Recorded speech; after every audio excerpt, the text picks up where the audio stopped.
Hello and welcome to another video and podcast from Fantasy Football Scouts. Here we'll discuss the best armband options for the biggest double game week ever in the whole history of the universe. Well, in FPL this season, that is. My name is Joe and joining me is Fantasy Football Scouts Tom. Tom, welcome. How are you? Yeah, good, thanks, Joe. Had a rare weekend off, which was nice, and then back on match duties last night for United against Brentford, which was actually a really decent game. And now looking forward to like this big double, like you're saying. Definitely. Before we have a look at the fixtures, the form, the teams to target, and then reveal our top captaincy picks. First of all, I understand you've got a few words to say about Fanting. Yeah, so there's the monster on again this week for Game Week 36, which is, spoken about it a few times before. It's essentially you pick a free hit 11, a bit like the scout picks really. There's a safety net in play in case anybody misses out. And we'll talk about this in detail in the next kind of half hour, but there's some interesting fixtures. You know, Liverpool are up against Spurs. So maybe if you're building a free hit 11, you look away from that kind of fixture. You've got City, you've got Chelsea, you've got Arsenal with good home fixtures and some big prizes on offer. So if you fancy a crack at that, go and have a look at the Fan Team site. Okay, just before we move on, just want to welcome those that have joined us in the chat early on. Kev Mac, Wayne, Just a Dad posting stuff, FPL Rubber Ducky, I hope he's short for Steve, or he may be called Jacob Griffin, James Lee. Thanks so much for joining us. Welcome those that join us as we chat away, and those, of course, are listening and watching later on. Interesting thoughts about the captaincy so far. A lot of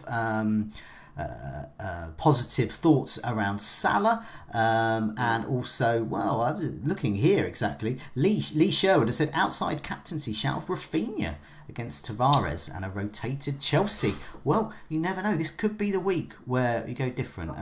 I have actually got that in my notes. I had Rafinha with Tavares in big letters next to it. So we're clearly on the same page with that. Not sure about captaincy, but not a bad option. Okay, well, yeah, this could be a week to be different, but you've got to be brave because Salah is going to be popular. He's well arrested,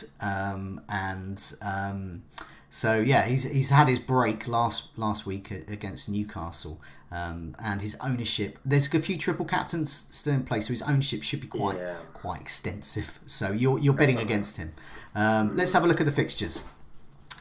Looking at this, it looks like Leicester are the top team. They have a couple of favourable home games against Everton and Norwich. Then you've got Watford. I'm not sure anyone's going to be captaining a Watford player, but you never know. Crystal Palace away, and then Everton.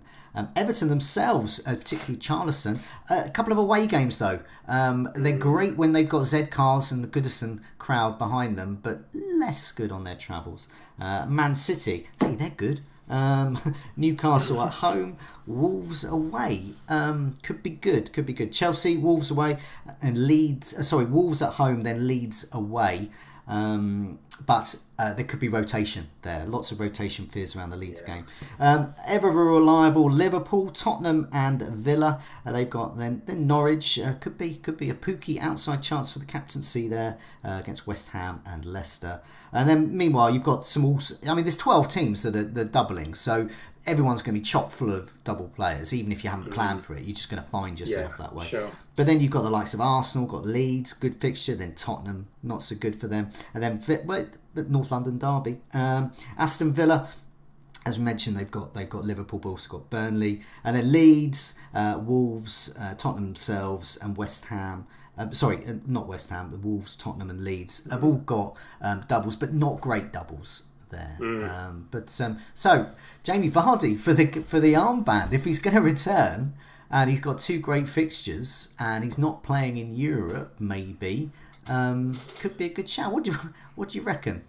Looking at the fixtures, they're the best two fixtures on paper, I think, aren't they? As reflected in the ticker. The problem is the timing of that first game because they're in European action on Thursday. So if you're looking at somebody like Maddison and Vardy, maybe back-to-back starts, it feels a little risky to me. 120 minutes for Maddison across the 2 games might be enough, maybe, because that second game is probably the one he's more likely to start against Norwich. He's been racking up the returns, hasn't he? I think he's got 15 attacking returns in his last 19. So there's appeal there because of the fixtures, but it is just that timing of it. You know, if Leicester lose that game on Thursday,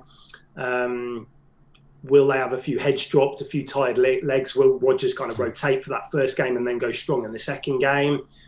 It's hard to kind of, you know, it could go to extra time on Thursday, couldn't it? So one to monitor. It's a risk. I mean, looking at the fixtures here, for amongst the sort of premium, popular captaincy assets, KDB, Manchester City, Newcastle Wolves, once again, like Salah, he's had his rest. And you hope that's it and that he's going to play. So you feel a little bit more certain of a start. Home game against Newcastle, tough opposition in Newcastle now, but nevertheless home game, and then away to Wolves. I mean, this says to me that KDB could be the one based on fixtures. What do you think? Yeah, I think so. He's got 17% of the captain vote on site at the moment. Salah is just over 50. Okay. So he's going to be a differential. I think his ownership is only about 10% in the game anyway. So I think if you're chasing in the position that I am, and you're looking to gain, this could be a week to go for it. I think the perception at City is that the points are spread around quite a lot in that team. It's not like you've got a Tottenham where if you get a goal alert, you're expecting Son, you're expecting Kane. But Stevie, who runs the iTest FPL account, has written a piece this week on the site looking at the best City assets. And De Bruyne has actually been their talisman this year. I think he's been responsible for he's got 46% goal involvement for City this year. Now, Son is only at 48%. So maybe our perception needs to change a little bit. De Bruyne has been hogging a lot of their points recently. So I like that. And I think it's that Wolves fixture, which is really appealing because they're not in a good moment at the moment. Bruno Lage said it was their worst performance of the season against Brighton at the weekend, as you'll know, Joe. Being a Brighton fan, of course. Wolves have had 3 defeats in a row. They haven't scored in any of them. I think they're 17th for XGC during that period, which promotes City's attacking players. They're also, I think they're bottom for minutes per XG as well, which is, if you're looking for a real differential, Cancelo possibly. It's very rare that Brighton are in good form at the moment, but it's very rare they hammer a team. Yeah, and I think there was a quote from Lewis Dunk actually afterwards how surprised he was to be so comfortably up in that game, because usually they're sort of clinging on for a 1-0 or there's a draw at stake.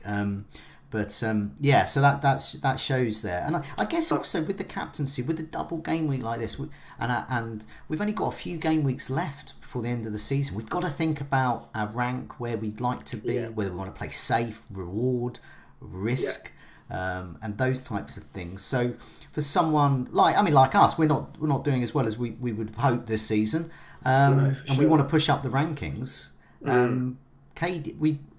Got to take that sort of gamble that KDB can outscore the likes of Salah. And I think it feels like a good week to do it. I do. And I think the fact that they were both, and he got the full rest at the weekend, didn't he? I mean, let's see what happens against Madrid, because if that were to go to extra time and he's 120 minutes or something, we might need to then look at it again later in the week. But certainly for now, it feels like he's had that rest. 2 really good fixtures for him, better fixtures than Salah's, I think, on paper. And so, I think this is a good opportunity. If you're looking up to make some ground, a 10% owned De Bruyne is pretty appealing, I think. Definitely. I mean, I was so close. I almost talked myself into it on the Scoutcast last week to get De Bruyne in and captain him. I'm glad I didn't, because my vice captain would have been Salah, and he came on for 1 point. But nevertheless, now is the time, I think. Now I will be tempted again. I'm sure I won't, because I've already gone down a different route. But I'd be very tempting if you don't own. And if you do own, it'd be very tempting to put the armband. Let's have a look at... Oh, sorry. Yeah, so I was going to say, at City as well, after this UCL game, there might be a couple more differentials which come forward. Somebody like Gabby Jesus, who will probably feature on some of the tables coming up. if City were to roll out a false nine system in Madrid and Jesus were to be benched, then suddenly maybe he becomes a bit more of a... We're entering that stage of the season where some people will look in for these real kind of maverick differentials. And we spent so much of the season saying Salah week in, week out, haven't we? But now it feels like we can explore some other options. So that team sheet's going to be really important, I think. Yeah, I mean, those that have got, say, Werner... and want to remove Werner, Jesus is, I think he's either exactly or 0.1 It's very out. Similar, isn't it? Very similar price, very easy move, could be a maverick captaincy choice. Well, let's have a look at expected goal involvement last 4 matches and see if Jesus is on there. I did put these tables together, so I know I know the answer to that. So let's have a look. Yes, he is. He's top. What a surprise. So, yeah, looking at expected goal involvement, Jesus, expected goal involvement just over 4. He's been very prolific recently. 9 chances created, 11 shots inside the box. Ever since rumours of him going to Arsenal, he's suddenly been good. That'll do it. Ollie Watkins, player I got in from your team, Villa. Oh, okay. I got him in last week because I didn't want Chris Wood anymore, and he was and I could just about afford Ollie Watkins, and I thought, why not? He's got 5 games, while other teams have 3, so at least I'll get appearance points. But yeah, he rewarded me straight away. I think he can do so again. Good fixtures, expected goal involvement at just over 3, and then you got Saka, and then Salah himself around the 3 mark for expected goal involvement. Pookie is there as well. Richarlison underlying his good forms, just over 2 for his expected goal involvement last 4. And you've also got some others in there. Ings, Rodriguez at Burnley. I think he's got a hamstring injury at the moment. Diogo Jota and Alonso I've squeezed in there because he does have a double game week. He did get 19 points in the last double game week for Chelsea, so definitely needs to be in the conversation. But yeah, KDB is just below these. Same for Kane and Son. Spurs did ever so well against Leicester, but the previous couple of games have dropped them down rankings. Sure. But yeah, Jesus or Watkins. Starting to look at some differential options here. What do you reckon about your team, Villa? Watkins, Ings, Coutinho for the armband? Well, yeah, I mean, going into the weekend, probably would have put Coutinho ahead a little bit, but he started out a bit wider at the weekend, and then he shifted into a more central role when Ings was introduced, and that's where you want Coutinho. But obviously, we don't quite know how that's going to kind of go for the next few games. But Watkins, I think he's a good option. I think him and Richarlison are the in that kind of price category are the best ones you can get at the moment because of those additional fixtures. It's that fixture against Liverpool which puts me off the captaincy for Watkins. It feels like it's all or nothing on that Burnley game, isn't it? And even Burnley have been playing a lot better recently. But I think away from the captaincy, just in terms of a mid-price forward, absolutely. I like Watkins a lot. Yes, indeed. I think with Liverpool, I mean, they're battling away on so many fronts. I think they could concede. And I think if Villa are to score, it's likely to be Watkins. But that was the only thing there. But I think the big takeaway from this table, isn't it, is Jesus. So if he's not on the team sheet midweek in the Champions League, I'm going to be very tempted there. Very tempted. Yeah. And maybe not for the armband, but definitely to bring in. But if I was a different kind of manager, as I say frequently, then I would. Yeah, I think he's the one. Big upside.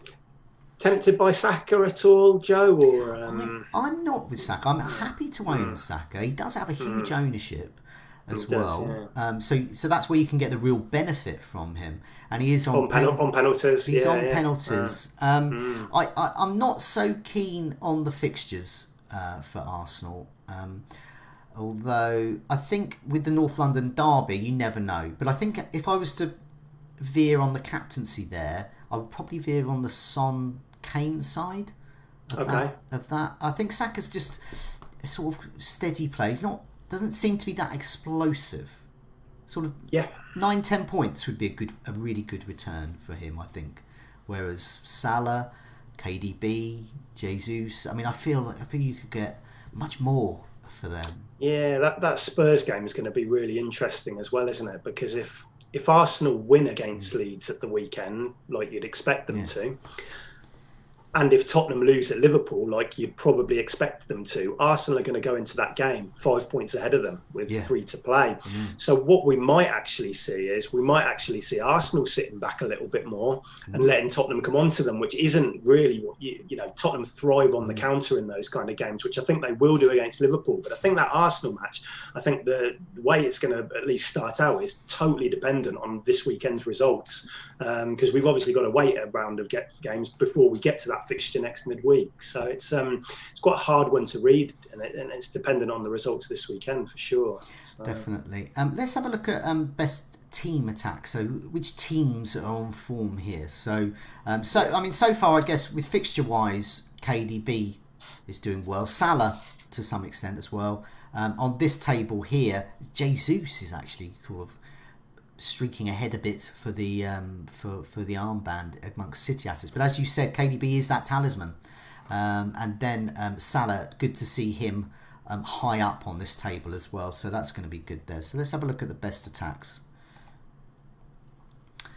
So yeah, City, as you'd expect, are top there. They seem to be hammering teams. They always have. But there seems to be a special focus on scoring lots and lots of goals. Lots and lots of scorers there. Really hard to pin down who's going to get the points. Well, that is the tricky part, isn't it? I mean, I've been a Sterling owner for the last couple of weeks who's obviously done some great points dodging, and that is an issue with City. But maybe those De Bruyne stats we read out earlier about the goal involvement would give you a little bit more confidence to him if you think he's going to start, that is. Yeah, definitely. I think, I mean, that does edge towards De Bruyne, but definitely a City asset looks good. But you know, still within the top 5 with expected goal involvement of well over 7 is Liverpool. So, and also up there is Villa, which I was quite surprised by. But underlying stats wise, even though they haven't been getting the returns recently, apart from last weekend, they've still been good. So. Well, I look back to that Spurs game when we lost 4-0, but in the first half we just racked up so many chances, and that kind of sums up before the Norwich match. That kind of summed up the way it had been a lot for Villa, unfortunately.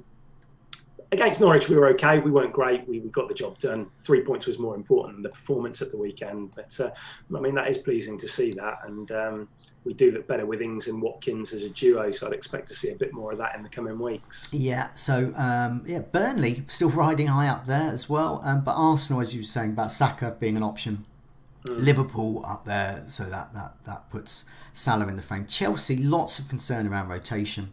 Yeah, the front three hasn't really been gelling. Werner, Havertz, Mount. I can see some rotation there. Pulisic, Leeds game, especially. But it's a bit further down, really, sort of starts to put me off a little bit. Leicester assets, great fixtures, top of the fixtures for this week, but worst team in terms of attack, which would indicate... So much rotation now, hasn't there? I mean, they're literally chopping and changing. It's almost a second string going out in the league, so it's kind of understandable, but we just don't know what we're going to get at the weekend in terms of that lineup, and that's why it feels a bit risky for me. I think now Burnley have a double game week next week, so I'm sure next week we'll be talking about Burnley more, because as FPL Rubber Ducky says in the live chat, Burnley third, wow. And indeed, it is quite shocking. So perhaps Dwight McNeil, who I did tout on the Scoutcast about a month ago, much to the mirth of my co-hosts, but apparently he's very good now. So ahead of my time. He's changed his role a bit, Mike Jackson, the new manager, hasn't he? He's switched his flank. The wingers are playing a bit higher up the pitch. Weghorst, prior to this weekend anyway, had definitely been on the up, and they're getting a lot of the strikers on the pitch, aren't they? Rodriguez has been playing, Vidra's been playing. It's been quite refreshing to see, actually. Definitely thrilling stuff from Michael Jackson's Burnley. Tottenham low down, so they can hammer a much rotated Leicester side, but they have not been returning in other matches, which is sort of a cross against Kane and Son. But nevertheless, it's so tempting. It's so tempting to captain Son any week. All he needs is a sniff of a chance. I mean, that what I can't remember, was his third goal. It was his third. The left-footed one. Are we talking the left-footed about? one? Yeah. Spurs' third goal. His second was identical to one he scored against Leicester 2018, I believe. I think I saw on Twitter. Okay. And I don't know whether he deliberately did that. He's just going to do it again, but anyway, it was the sort of goal very few players can score. Well, yeah, we talk about Spurs playing tough defences, but if he finishes like that in one of the games, it ain't going to matter what's in front of you, is it? So Van Dijk and co would have been miles away anyway. Going back to the game earlier on in the season between Spurs and Liverpool, it was actually quite an open game. I think it was 2-2 in North London, and Kane had a lot of chances in that game, but Van Dijk and Fabinho were both missing. I think that was the game they had to play Morton, the youngster, at holding midfield. I don't know whether it'll be quite as open a game this time round, but I don't know. Saturday night fixture, it could be a pretty exciting one. But yeah, I think on site, I think Son's got about 6% of the vote. Kane's only around 2%, and that tells you really people are looking. They're going to be looking for the title challenges this week. I think Salah, De Bruyne. That's where the focus will be for captaincy. I think so. Well, let's have a look at the worst teams. So let's have a look at the worst teams last four. Now, Liverpool have got Tottenham and Villa, so we want to see them as amongst the worst defences. And Man City have Newcastle and Wolves, so we want to see one or two of them up in this column. So let's have a look at worst defences. Well, there we go. So a little cross for Liverpool. So we've got Tottenham and Villa. Villa is actually the third best defence currently, and Tottenham are pretty good too in terms of worst defences. So in terms of Tottenham, they have their expected goals conceded is just 4, and their goals conceded, they've only conceded 2 in their last 4 matches. It's looking good. Villa as well. They may have conceded 6, but the expected goals conceded is 3. It's just over 3. They're the little crosses really for the likes of maybe Salah, Son and Kane. But then look at Wolves. So who are playing Wolves? Well, as we said, it was Man City. So it's the Newcastle game. I'm maybe not expecting as much. The Wolves game could be carnage. That's the one I'm kind of looking at. And I think if you are to go for De Bruyne, a very worst case scenario, he were to be benched for the first one, then he would start the next one. And I think that is the more appealing of the two fixtures. I do, of course, City, I think, are going to score against Newcastle. I mean, Liverpool did carve them open a few times at the weekend, as the best attacks do. But I think backs up what is on that table. That Wolves fixture is the key one for them, and you could see them scoring 3 or 4 in that, I think. Yeah, so while Watford's expected goals conceded is just under 9, they have conceded 12. So most people would think, okay, Watford, that's a great, easy fixture. But Wolves, because they've only conceded 6, people might still think of them as a defensive team. But their expected goals conceded is over 8, and they were just behind Watford there in terms of the worst defence over the last 4. And then Norwich, you would expect to see there. And Manchester United still trucking along as one of the worst defences. Looking at Liverpool, Man City, Villa, Crystal Palace and Tottenham are the best defences. So bringing all that together, we've got the fixtures, we've looked at the form, the teams, the opposition. Here are our top picks, so I'll let you go first. Tell everyone who your top 3 picks are. So number 1 is De Bruyne at the moment. Talisman for City since the turn of the year. I think his fixtures are more appealing than Salah's. It's that Wolves defence, like we just said, is the real appealing match there. And I think in my position, because I'm kind of in search of that differential player. I think he ticks a lot of the boxes this week. Number 2 is Salah, though. Of course, he's a good option. It's going to be a hide behind the sofa moment at the weekend, I think. I own him, but obviously due to his effective ownership, which is going to be pushing what we're thinking, Joe. I think So it's going to be pushing 200 maybe. It's going to be hovering around 200. I think owning him and captaining him, your returns are going to be minimal. Yeah, I think so. Owning him and triple captaining him, that's your big gain. But owning him and not captaining him, that's a big risk there. If he gets 20, 25 points, each one of those points is going to be caught against you. And it depends what your risk appetite is. It depends how you're approaching these final few weeks. If you're looking for opportunities, then maybe go for De Bruyne. But of course, Salah's a brilliant option this week. But two defences which are on the better end of the scale. So I think this is a week that you can look elsewhere. And hopefully, it's not like Liverpool, their double game week in 26, when, Norwich and Leeds. It's not even as good as the game week 29 game week when I think they had Brighton and Arsenal. These feel like a slightly tougher fixtures. So I'm happy to go with De Bruyne this week. Salah, of course, a good option. Third place, I've gone for Cancelo.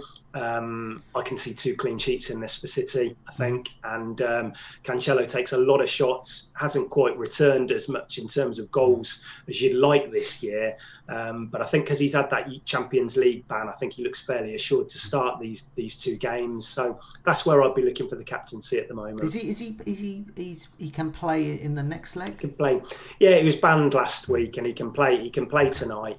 Keep an eye on Walker and Stones. I had heard a bit of talk that Walker might be back in training, but I don't see. He's been really reliable starter this year, and I think he'll play both, even if he plays for 90 tonight, which you'd expect him to, or tomorrow, should I say, City are.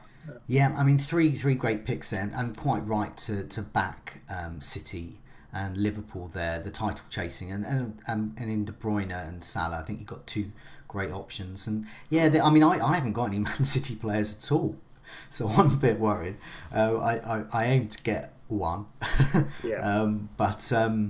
I'll get with who I can afford, but I don't think it's going to be KDB for me. So in that case, if I was to back a City asset and Cancelo is a bit more affordable than KDB, it's a great asset there. So yeah, really good selection. For me, I'm just not messing about. I'm going straight in for Salah. I mean, I've just got quite a big rank rise from Son's captaincy, which has taken me well into the top 100k, which I wanted to. Now people watching and go, oh, you should be going for top 10k or whatever. But I'm not that kind of manager.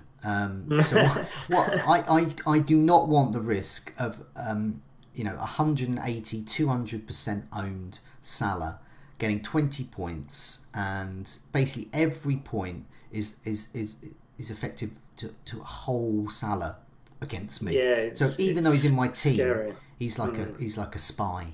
He's working against me and everything I do. So I don't want that. I just want to get points and a rank rise from my captain, and I think he'll do well. He's been rested. He hates being rested.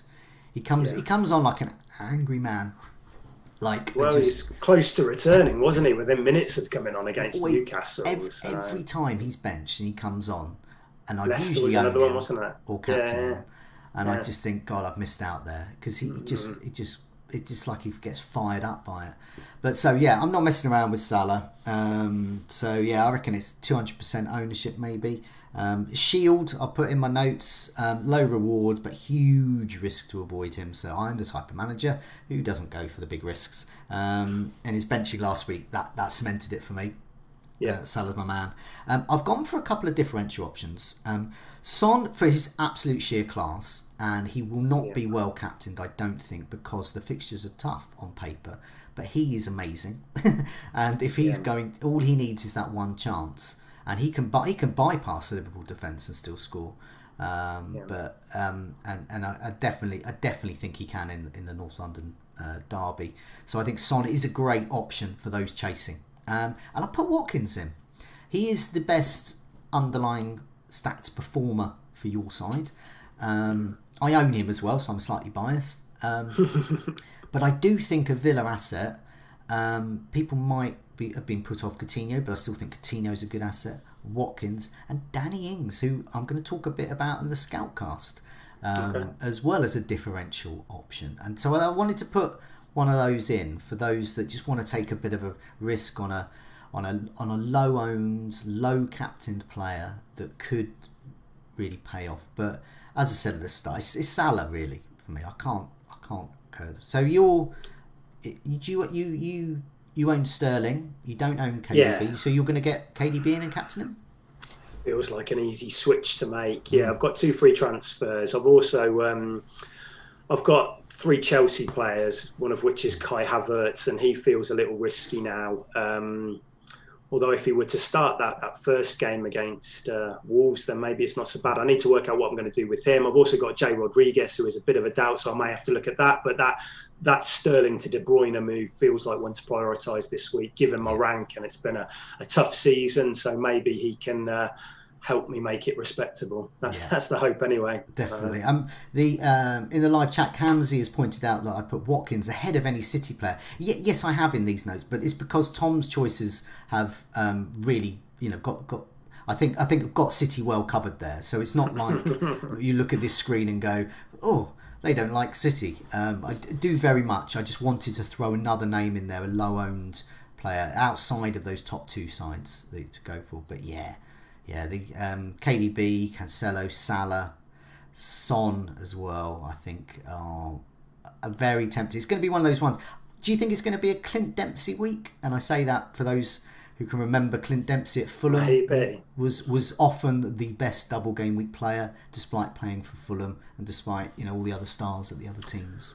Well, maybe it will be, but it's pinpointing that player, isn't it? That kind of that real differential. And I think City and Liverpool nowadays are just on such a different level. I mean, they're just weak. They're relentless, aren't they? Yeah. And that makes it harder to ever look past their assets. And, sometimes like last week when you think there might be a bit of rotation, you go for a Spurs player. So occasionally you go away from that. But it's why they're so reliable. They're the top 2 for a reason. And that's why I'm looking at De Bruyne this week, because of those good fixtures. And it helps that they both got a rest, Salah included, last weekend. So. Excellent. Well, I hope we've given everyone a good few names to consider, depending on your strategy, your appetite for risk, reward, and obviously, I mean, KDB and Salah will be the big one, but there are other names in the mix as well. And I'm glad we've got kind of differing views on the captaincy this week, because it sort of helps the podcast and the video. Hopefully. So thanks so much for joining us, everyone in the live chat. Thanks for listening. Thanks for watching. Tom, good luck with your captaincy. It was Sterling last week, so not so good. KDB is going to make City are going to make amends for you, definitely this time. I certainly hope so. But yeah, thanks for having me, Jane. See you soon.